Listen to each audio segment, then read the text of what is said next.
శ్రీ గురుభ్యో నమః. శ్రీమాత్రే నమః. ప్రేక్షకులందరికీ 2026వ సంవత్సరం నూతన ఆంగ్ల సంవత్సరం ప్రారంభమవుతూ ఉన్న సందర్భంలో శుభాకాంక్షలు తెలియజేస్తూ ఉన్నాము.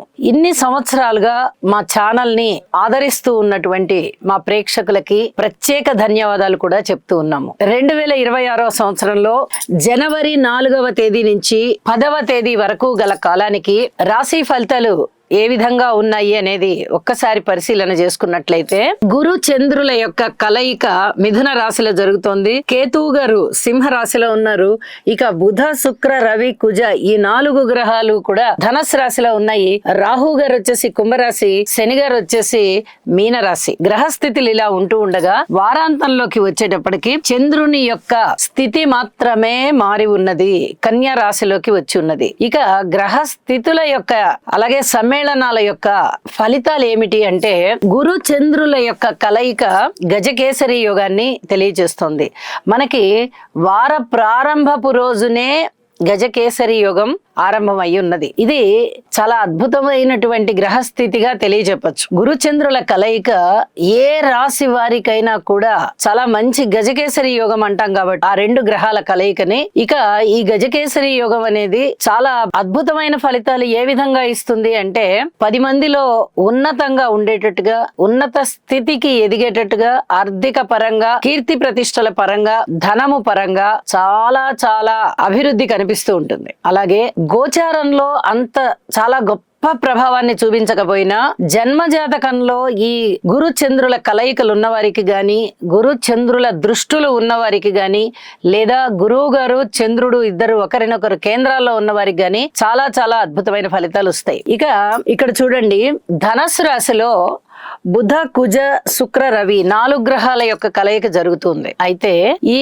4 గ్రహాలు కూడా ఇటు గురువు గారి దృష్టిలోనూ ఉన్నాయి, ఇటు శని గారి దృష్టిలోనూ ఉన్నాయి. ఈ కలయికలో మనం ఏమి చెప్పుకోవచ్చు, వివాహేతర సంబంధ బాంధవ్యాలు ఉన్న వాళ్ళకి గాని చాలా జాగ్రత్తగా ఉండాలి అని చెప్పుకోవచ్చు. అలాగే రోడ్డు ప్రమాదాలు విషయంలో, అనారోగ్యం విషయంలో, ఆర్థిక పరమైన చిక్కుల విషయంలో చాలా చాలా జాగ్రత్తలు తీసుకోవాలి. ప్రతి రాశి వారు తీసుకోవాలి. ఇది ప్రతి రాశికి ఏదో ఒక స్థానం అవుతుంది కదా 12 రాశుల వారికి కూడా. కాబట్టి ఇక్కడ చతుర్గ్రహ కూటమి కాబట్టి, అందున శని గారి దృష్టి పడుతోంది కాబట్టి ఈ చెప్పుకున్నటువంటి విశేషాంశాలు అతి జాగ్రత్తగా మీరు సంచరించుకుంటూ వెళ్ళాలి. ఇది మటుకు చాలా చెప్పదగినటువంటి సూచనగా తెలియజేస్తూ ఉన్నాను. ఇక కుజుని యొక్క 4వ దృష్టి శని మీద ఉంది. అలాగే శని గారి యొక్క 10వ దృష్టి కూడా కుజుని మీద ఉంది కదా. అలాగే కుజుని యొక్క సప్తమ దృష్టి గురుచంద్రుల మీద ఉంది. ఇక్కడ గురు మంగళ యోగము, చంద్ర మంగళ యోగము కూడా ఏర్పడుతున్నాయి.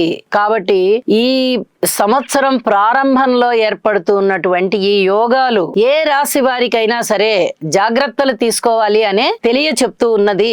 ఇక వీటి యొక్క ఇంకా ముఖ్యమైన ఫలితాలు ఆ రాశులకి తెలియజెప్పుకుందాము. ఇప్పటి వరకు అయితే అన్ని రాశుల వారు కూడా తప్పనిసరిగా నవగ్రహ స్తోత్ర పారాయణాలు చెయ్యండి. ఇది చాలా చాలా చెప్పదగినటువంటి సూచనగా తెలియజేస్తూ ఇక రాశుల్లోకి వెళ్దాం. ముందుగా మేషరాశి. మేషరాశి వారికి తృతీయ స్థానంలో చంద్రుని యొక్క సంచారం బాగుంది. అలాగే 9వ స్థానంలో శుక్రాచార్యుల వారి సంచారం బాగుంది.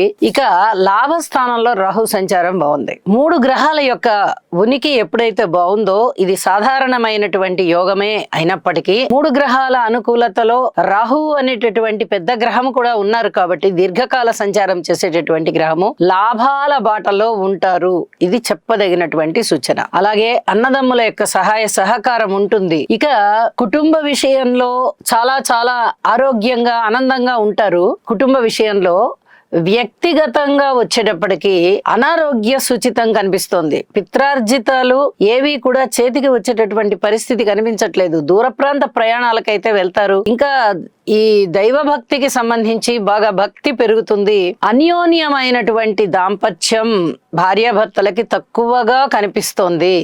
కాబట్టి భార్య గారితో లేదా భర్త గారితో కొంచెం అనుకూలంగా అణకువగా మెలుగుతూ ఉండండి. ఇది చెప్పదగినటువంటి సూచనగా తెలియజేస్తూ ఉన్నాను. అలాగే కోర్టు కేసులు ఉన్నట్లయితే, ఏదైనా పెద్ద మనుషుల పంచాయతీలు ఉన్నట్లయితే, భూమి తగాదాలు ఉన్నట్లయితే, ఇతరత్ర ఆస్తుల తగాదాలు ఉన్నట్లయితే, బంగారానికి సంబంధించి గాని స్థిర చరాస్తులకి సంబంధించి గాని తగాదాలు ఉన్నట్లయితే, ఇవన్నీ కూడా ఇప్పుడు మీకు బాగా తలనొప్పి తెప్పించే అంశాలు. ఇవి బాగా శ్రద్ధ తీసుకోవాల్సినటువంటి అంశాలు. ఇటు పక్క శని గారి బలము లేదు సరిగదా, వ్యయ స్థానంలో ఉన్నారు. అటు గురువు గారి బలము లేదు సరిగదా, తృతీయ స్థానంలో ఉన్నారు. మీరు ధైర్య సాహసోపేతమైన నిర్ణయాలు తీసుకోవలసి ఉంటుంది. ఇవన్నీ కూడా చాలా చెప్పదగినటువంటి అంశాలే. అంటే ఏ విధంగా మీకు మానసికమైన చికాకులు ఉంటాయంటే, వివాహేతర సంబంధాలు ఉన్నట్టయితే వాటి పరంగానూ చికాకులు వస్తాయి. ఆరోగ్యం చూస్తే ఆరోగ్య పరంగానూ చికాకులు ఉంటాయి. అంటే మీరు ఏది తప్పించుకోలేని విధంగా ఉంటుంది. మానసికంగానూ శారీరకంగానూ కూడా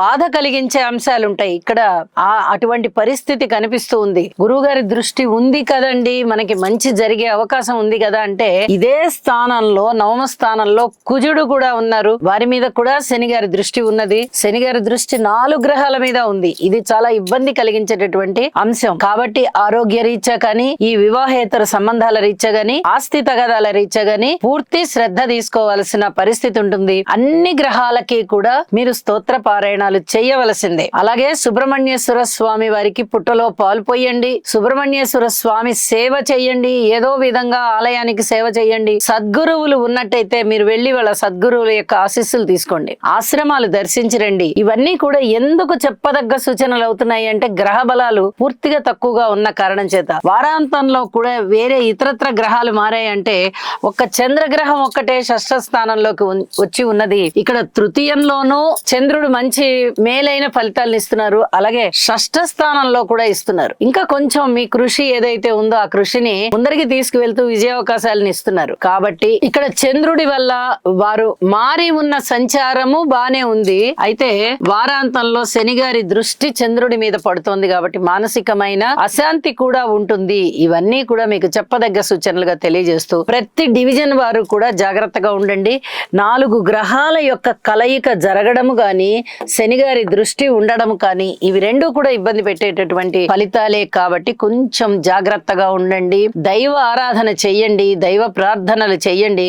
మనశ్శాంతితో ఉండడానికి ప్రయత్నం చేయండి అని మరీ తెలియజెప్తున్నాను. శుభం. గురుగ్రహ అనుకూలత కొరకు దేవానాం చ ఋషీణాం చ గురుం కాంచన సన్నిభం బుద్ధిమంతం త్రిలోకేశం తం నమామి బృహస్పతిం. ఓం హ్రాం హ్రీం హ్రౌం సహ బృహస్పతయే నమః. శనిగ్రహం యొక్క అనుకూలత కొరకు నీలాంజన సమాభాసం రవిపుత్రం యమాగ్రజం ఛాయామార్తాండ సంభూతం తం నమామి శనైశ్చరం. ఓం హ్రాం హ్రీం హ్రౌం సహ శనయే నమః.